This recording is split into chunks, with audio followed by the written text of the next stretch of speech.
Feliz noche de domingo, esto es ¿De qué se habla? Gracias por acompañarnos. Hace 6 años, el Estado colombiano, a través de su gobierno, firmó la paz con las FARC-EP.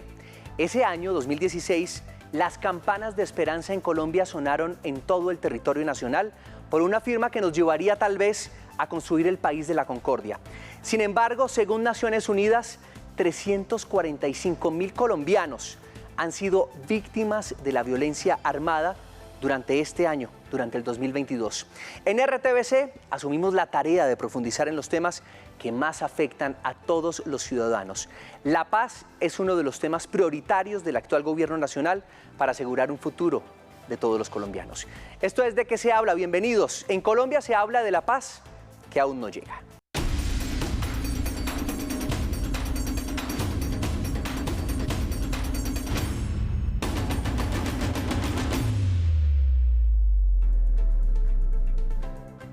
Hechos, datos, cifras y personajes que nos dan de qué hablar. El nuevo gobierno que preside Gustavo Petro se ha planteado la agenda de paz, la agenda de una paz como una prioridad en la gestión gubernamental. Es una promesa que ha caracterizado, por supuesto, a todos los presidentes de esta república, prácticamente desde su fundación.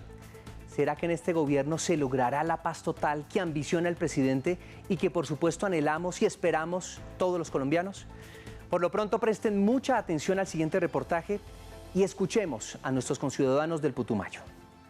Este corredor pues siempre ha sido una zona de conflicto pues por el tema de los cultivos ilícitos que pues lastimosamente por el abandono del Estado y los gobiernos pues nos obliga a hacerlo. Entonces siempre hay disputas por el territorio y el que sufre es el campesino, el que está siempre ahí entre la espada y la pared.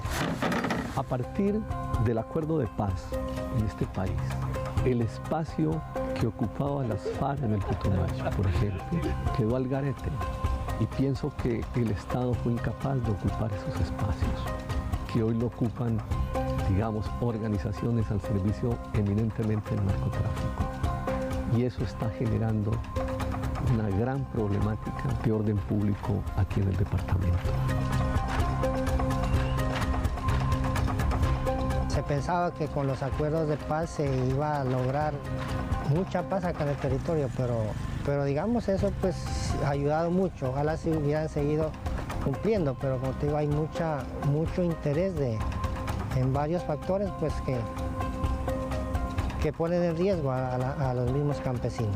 El Estado, de alguna forma, considero que le ha hecho falta más efectividad y no me refiero a la militar solamente, sino a las soluciones de Estado para la gente. En esa medida, esos espacios no los ha ocupado y se dejó ganar, como podemos decir coloquialmente, por fuerzas y movimientos que no deberían estar aquí en el Putumayo. La paz es un tema bastante ambicioso para tratar en media hora, pero vamos a tratar de hacer todo lo posible. En nuestra mesa nos acompaña Narji Vargas, politóloga, especialista en gestión pública, es investigadora y analista en temas de seguridad, violencia y también violencia organizada y construcción de paz. Narji, paz total en Colombia, ¿realidad o utopía? ¿Usted qué piensa? Yo creo que ni realidad ni utopía. Pienso que definitivamente es un plan a construir y a realizar. Es un reto para el actual gobierno en la medida en que la expectativa en relación a la paz incluye muchos temas que no son solamente los de seguridad, como lo decían los connacionales del Putumayo. Se está hablando más allá de la solución a los temas de seguridad y militares. Los ciudadanos esperan la llegada del Estado en manifestaciones de justicia social, de soluciones a temas de salud, de educación. Entonces la paz se ha vuelto un tema muy grande, casi inconmensurable, que tiene unas expectativas que esperamos este gobierno pueda cumplir. Pues las expectativas las tenemos todos los colombianos y son bastante altas. También en nuestra mesa, Jorge Mantilla, director del área de la Fundación Ideas para la Paz, politólogo e internacionalista, especialista en alta gerencia de la seguridad y la defensa nacional y también magíster en estudios políticos y relaciones internacionales. Bueno, Jorge, antes de meternos a fondo en este tema, ¿por qué la paz ha sido tan esquiva en nuestro país? ¿Usted qué considera?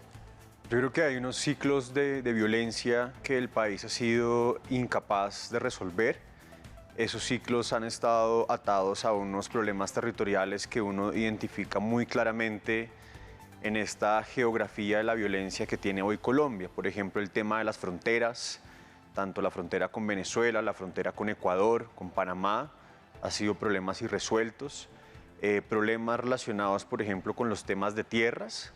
Lo estamos viendo hoy en el norte del Cauca, sur del Valle, donde hay enfrentamientos entre indígenas y comunidades afro que son de vieja data, y también la incapacidad de resolver los problemas de criminalidad. Yo creo que es importante entender que en la región en la que estamos, digamos, América Latina es la región más violenta del mundo, y si este gobierno fuese capaz de resolver los problemas, por ejemplo, con el ELN, de terminar con la implementación del acuerdo de paz con las FARC, seguiríamos con graves problemas de criminalidad organizada, como por ejemplo tiene México, Centroamérica, Brasil, que son países que no tienen conflictos armados, como los tiene Colombia, pero que padecen de graves problemas de inseguridad. Entonces, es un tema gradual, es un tema progresivo. Yo por eso creo que frente a la paz total, que por supuesto, como lo dice Narji, es deseable, hay que tener un optimismo moderado. Mi impresión es que, por supuesto, este nuevo gobierno ha generado unas enormes expectativas en los territorios frente al tema de paz total, y es importante que en los próximos meses vayamos aterrizando un poco más qué significa y hasta dónde podemos llegar en los próximos 4 años. Me gusta ese escepticismo que usted tiene, y hablar de optimismo moderado también nos pone a todos en una buena situación para afrontar lo que se venga. Digamos que cualquier cosa puede ser ganancia en este momento para nuestro país. Pero antes de continuar con nuestra entrevista, yo quiero preguntarles a los dos algo que hemos escuchado coloquialmente, y es que los colombianos somos violentos por naturaleza. ¿Ustedes consideran que es una realidad? ¿Con eso tenemos que convivir? No, definitivamente yo creo que no somos violentos por naturaleza. Creo que, y creo que sí lo demuestran las cifras, efectivamente Colombia lo que tiene es una cantidad innumerable histórica de grupos armados y de conflictos que no se resuelven de manera pacífica y llevan a la conformación de grupos, pero los homicidios en Colombia y la violencia, las manifestaciones de violencia no son por convivencia, no son por riñas, son en general asuntos de crimen organizado. Entonces, pienso que son como dos temas diferentes. Uno, la posibilidad, digamos, de resolver de manera pacífica los conflictos y de buscar en ese sentido también políticas públicas que faciliten eso, pero realmente el problema de los homicidios y la violencia es un tema de crimen organizado y de violencia organizada en general. ¿Usted qué opina? ¿Somos violentos por naturaleza o no, Jorge? No, yo no creo que nosotros tengamos como el problema de la violencia y el conflicto como un destino que no podemos eludir. Digamos, es por supuesto cualquier sociedad tiene problemas de violencia y de criminalidad. Está uno en Nueva York, en París, son, digamos, ciudades del primer mundo, países del primer mundo que tienen problemas importantes. También estamos en un contexto global de mayor polarización. La pandemia tuvo unos efectos importantes sociales que hasta ahora estamos empezando a entender, pero también es importante resaltar la enorme capacidad que ha tenido este país para reponerse, que ahora llaman resiliencia, muchas experiencias territoriales de paz. El tema, por ejemplo, de la comunidad de paz de San José de Apartado, que ahora Gloria Cuartas pues, va a ser la persona encargada de, que fue alcaldesa de Apartado, va a ser la persona encargada de implementar la paz. Experiencias de los movimientos de víctimas, por ejemplo, experiencias que tienen que ver con los excombatientes de FARC, más de 13.000 personas que aún hoy en día, a pesar de la violencia que se ha ejercido contra ellos, siguen apostándole a la paz. Entonces, esa experiencia también es importante reconocerla y construir desde ahí para ir, reitero, de manera gradual superando esas conflictividades. Entonces, primera conclusión, no somos violentos por naturaleza, es una narrativa que para poder seguir adelante debemos dejar atrás. Nadia, ahora sí, en la estrategia del actual gobierno, la reforma agraria, digamos que figura como prioritaria para establecer la paz, y por estos días, por ejemplo, lo hemos visto en varios departamentos de nuestro país, comunidades indígenas, digamos que llevan años esperando el acceso a las tierras, intentan por las malas tomarse terrenos privados. ¿Por qué la injusticia social en el agro particularmente ha sido uno de los grandes detonantes de la violencia armada en nuestro país? Bueno, para empezar, sí es, digamos, un tema que es casi que localizado. Geográficamente uno puede ubicar las zonas en las cuales diferentes comunidades han buscado tomarse o ellos llaman recuperar terrenos que le han sido, según ellos, digamos, quitados. Y quiero empezar por ahí, creo que es una de las raíces, digamos, del conflicto, en la medida en que han sido apropiadas las tierras del Estado, tierras baldías o tierras de campesinos, por élites económicas, por élites políticas, a partir de mecanismos violentos. Y esa memoria de los territorios, esa memoria de las comunidades, a diferencia, digamos, de la historia que se ha narrado a nivel nacional, permanece y es importante en ese sentido tener en cuenta que muchos baldíos de empresas y de élites políticas que actualmente aparecen como propiedad privada de ellos, en otro momento no lo fueron apropiadas, despojadas. Por eso, en ese sentido, es muy importante el proyecto de ley que presentó la semana pasada la ministra Cecilia López para crear una jurisdicción rural y agraria. Ese fue el primer punto del acuerdo. Es también, digamos, uno de los polémicos en su momento cuando fue la aprobación del plebiscito, y a la que muchos de los empresarios y élites políticas se opusieron, justamente porque hay una disputa abierta por la tierra, porque de todas maneras de allí se genera el desarrollo y se genera la productividad. Y hay una altísima inequidad en Colombia. Entonces, en la medida en que es posible, la propuesta del gobierno Petro no es propiamente hacer una reforma agraria, Cecilia lo ha dicho, pero sí comenzar por dos tareas que el acuerdo de paz dejó muy claras, y era, uno, tratar de resolver el tema de la inequidad a partir de repartir, y era la meta, 3 millones de hectáreas a campesinos sin tierra, y segundo, formalizar 7 millones de hectáreas. Tenemos un problema muy grave en Colombia en relación a la propiedad de la tierra, el catastro no funciona bien, y no funciona, y la mayoría de los predios en Colombia pues no se sabe quién es el dueño, no tienen historia jurídica. Y eso genera sin duda conflictos que el Estado tampoco tiene la capacidad de resolver o de ayudar a resolver de manera pacífica, entonces surgen los conflictos violentos. Y es una deuda histórica. Jorge, ¿por qué los gobiernos anteriores, teniendo en cuenta esta situación, no hicieron esas reformas agrarias cuando eran conscientes tal vez de la necesidad de ellas? Creo que hay dos factores. El primero, por supuesto, es un problema de voluntad política. Particularmente el gobierno anterior fue un gobierno que quedó atrapado por parte de ciertos intereses, ¿cierto? Fue un gobierno que ganó las elecciones sobre la base de oponerse al acuerdo de paz. Después prontamente se da cuenta de la importancia de ciertos aspectos del acuerdo de paz para poder disminuir la violencia, para poder avanzar hacia la transformación territorial en los territorios, pero queda preso de ese sector político que se oponía en un principio a esta reforma rural integral. En segundo lugar, por supuesto, hay un tema de falta de capacidades y de limitaciones institucionales. Un ejemplo de ello clarísimo es el catastro multipropósito. Me explico, en Colombia no sabemos de quién es la tierra, ¿no? No tenemos una herramienta de política pública para saber cuánta tierra tiene cada quien en determinados lugares del país, y por tanto estamos en una situación donde no son claros los derechos de propiedad. Sin eso es imposible hacer una redistribución de la tierra, avanzar, por ejemplo, hacia transformaciones de repartición de esta propiedad.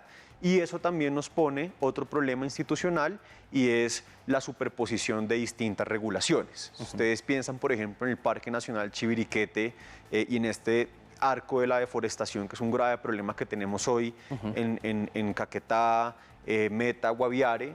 Pues hay distintas regulaciones, hay zonas que son parques nacionales, hay zonas que son zonas de reserva ambiental, también están las zonas de reserva campesina. Entonces son distintas regulaciones, distintos intereses que el Estado no ha podido tramitar de manera pacífica, como lo decía Narji, e imponer una regulación mínima a un mercado de tierras sobre la base de unos derechos de propiedad que estén claramente constituidos. Otro de los problemas es la participación en política. ¿Por qué ha sido tan escaso de los espacios de participación en política de los campesinos de nuestro país?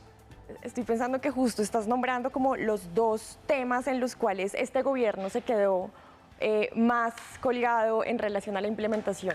La reforma rural que se firmó no pasó y la reforma política tampoco, y yo creo que definitivamente tiene que ver con la voluntad política, o la falta de voluntad más bien, de ceder en la democracia. El Estado en Colombia ha estado capturado en las regiones por unas élites muy consolidadas y a nivel nacional pues por unos acuerdos entre élites locales y nacionales. Pero ¿de qué se trata todo esto? Realmente tiene que ver con la posibilidad de que estas élites se mantengan en el poder y tengan control tanto burocrático como económico en las regiones. Y a partir de eso pues controlan la vida social y económica de las regiones. Definitivamente soltar eso para las élites no es sencillo y por eso la falta de voluntad. Como lo decía Jorge, este gobierno que pasó fue electo por estas élites que se niegan a la democracia. Sin embargo, sí, no hay que, o sea, siento que es importante resaltar uno de los logros más relevantes del acuerdo, y fue la posibilidad de que existan las curules transitorias para la paz. Eso es permitir la participación política a zonas y a actores políticos que han estado absolutamente relegados, que han sido victimizados, y son pequeños pasos que de alguna manera pueden ir dando resultado en una cultura política que en Colombia ha sido históricamente un legado, y es que unos nos gobiernan y los otros nos dejamos gobernar. Entonces, reforma agraria y participación política, dos ingredientes fundamentales e importantes para construir la paz, esa paz que parece que nunca llega a nuestro país. Ya regresamos.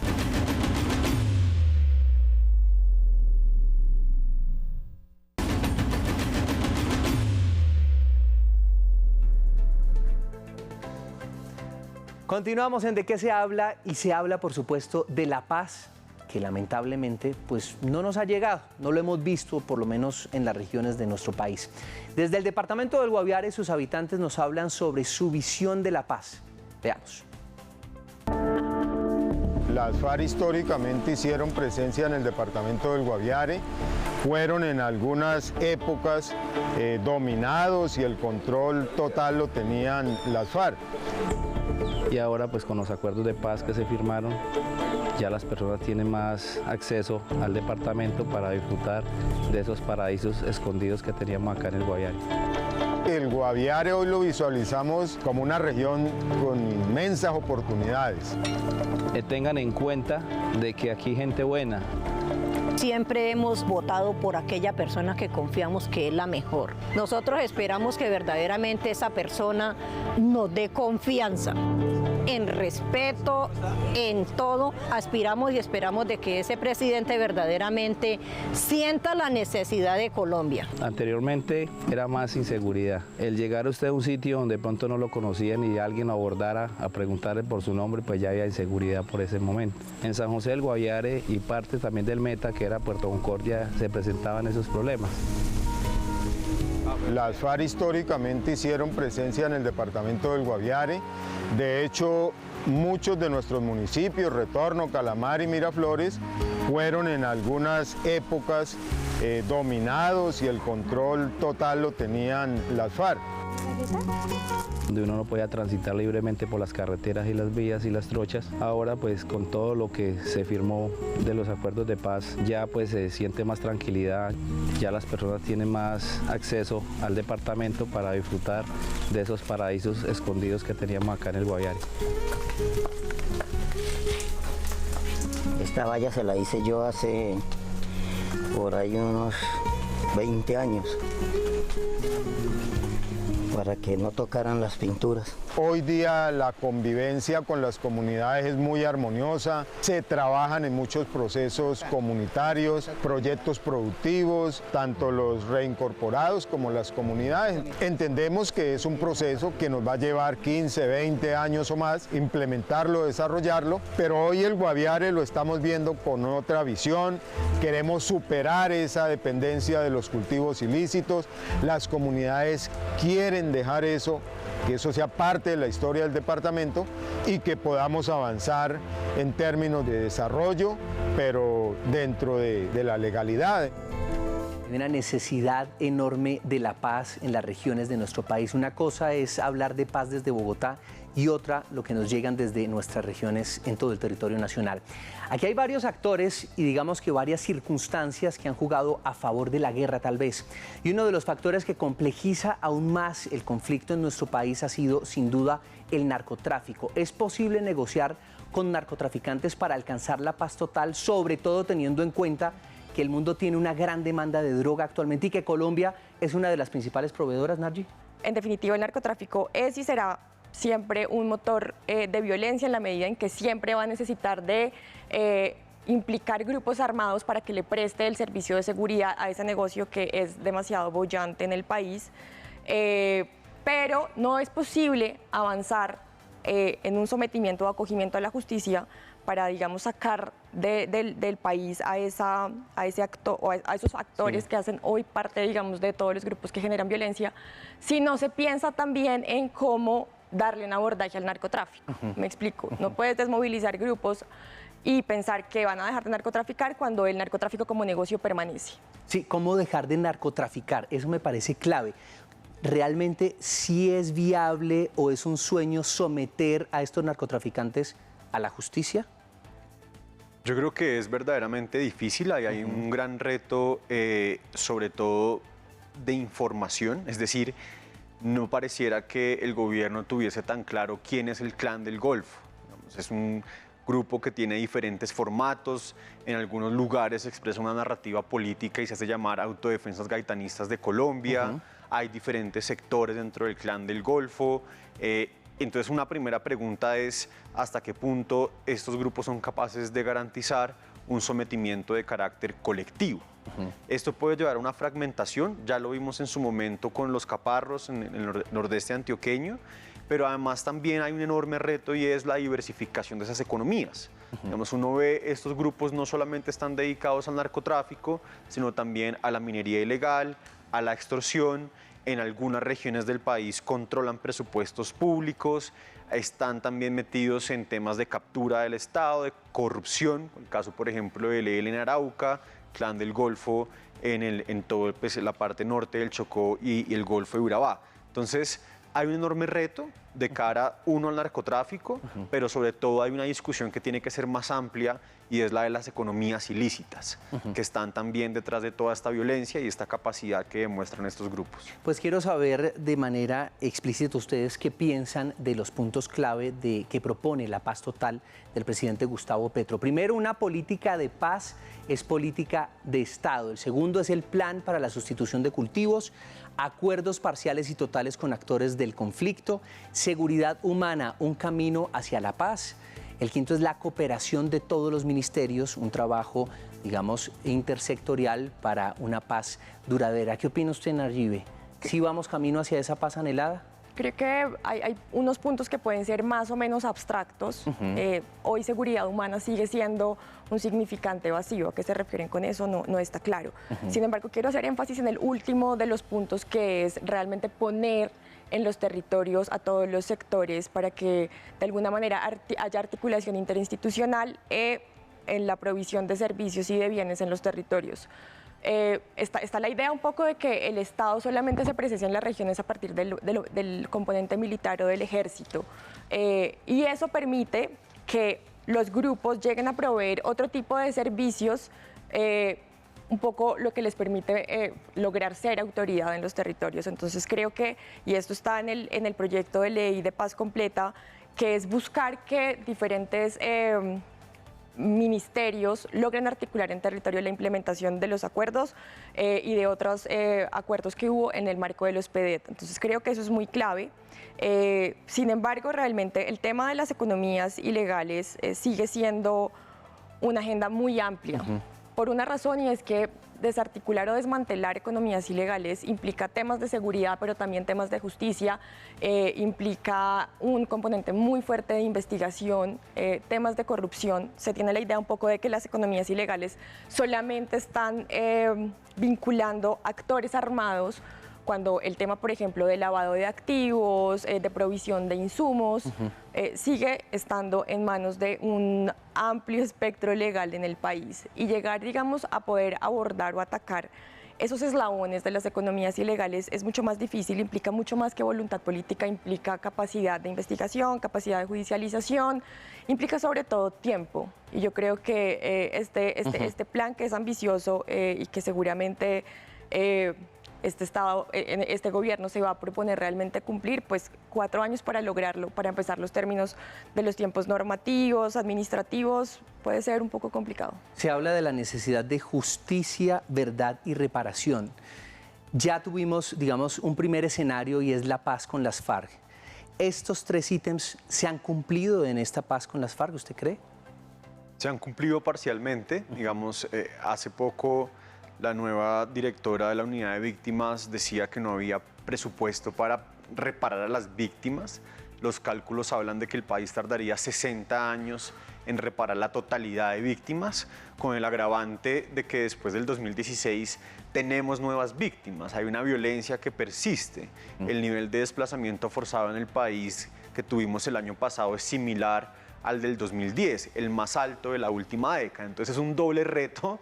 Por un lado, reparar a las víctimas del acuerdo de paz con las FARC, por otro lado, detener la victimización. Y por eso es tan importante que y tiene que ser al mismo tiempo, por lo que usted está diciendo. Pues es el enorme reto que se ha puesto este gobierno. Por un lado, tiene que terminar de implementar la paz con las FARC, quiere además de eso simultáneamente negociar con el ELN y someter al Clan del Golfo. Entonces así se termina con el círculo vicioso, de esa manera, como lo está planteando este gobierno. Claro, pero aquí creo que, como decimos acá, el diablo está en los detalles. La pregunta es el cómo, ¿no? Creo que hay unos planteamientos, hay unas figuras del rompecabezas: negociación, acogimiento, diálogos sociales vinculantes, van a revisar la extradición, cesaron bombardeos, pero aún no es muy claro cuál sea la estrategia, el proceso mediante el cual van a llegar a ese punto, porque entre otras cosas, como lo decía Narji, pues seguridad humana es un enfoque. Pero la pregunta sí es cuál es la estrategia de seguridad que va a acompañar a esta dinámica de paz total. Llevamos muy pocas semanas, casi un mes de gobierno, y hemos visto, aunque por supuesto es temprano, que las masacres no han cedido, que continúa el asesinato de líderes y hay unos retos de carácter inmediato. Pues clave lo que usted dice, el diablo está en los detalles. Para usted, ¿cuáles son los detalles importantes que se deben considerar para alcanzar la paz total, Narji? Pienso como que está en diferentes áreas, pero yo creo que en primer lugar hay unos temas como de seguridad y en relación a los actores que están produciendo la violencia. Ese es como un componente que tiene todo lo complejo que implica la negociación o la búsqueda de una salida como negociada o dialogada. Entonces, ¿cómo haces tú para presionar a un grupo para que realmente tenga la voluntad de desmovilizarse? Y ese es como el primer punto. Pero lo segundo es, ¿cómo haces para garantizar que luego realmente ese grupo haga esta paz sostenible? Y no siempre es posible que surjan disidencias, pero para evitar que este surgimiento de disidencias sea mayor. Tercero, ¿qué les vas a ofrecer? ¿Tienes presupuesto realmente para garantizar una desmovilización? ¿Qué garantías de seguridad les ofreces? Eso como en términos de la seguridad, pero en términos, digamos, como también de evitar que los conflictos o los factores que permiten que el conflicto permanezca, pues es un componente del Estado que tiene que ver con el tema de desarrollo. Cómo cerrar el tema de los conflictos agrarios, cómo evitar que la tierra siga siendo un asunto que permite la violencia. Ese es un tema clave que pienso que toma tiempo, que están poniéndole la fe en el catastro, pero el catastro no va tan adelantado, que implica la creación de una jurisdicción y, como digo, el tema de los tiempos es fundamental en relación a las expectativas. Una jurisdicción agraria no se crea ya. Y está, por supuesto, el tema de participación política.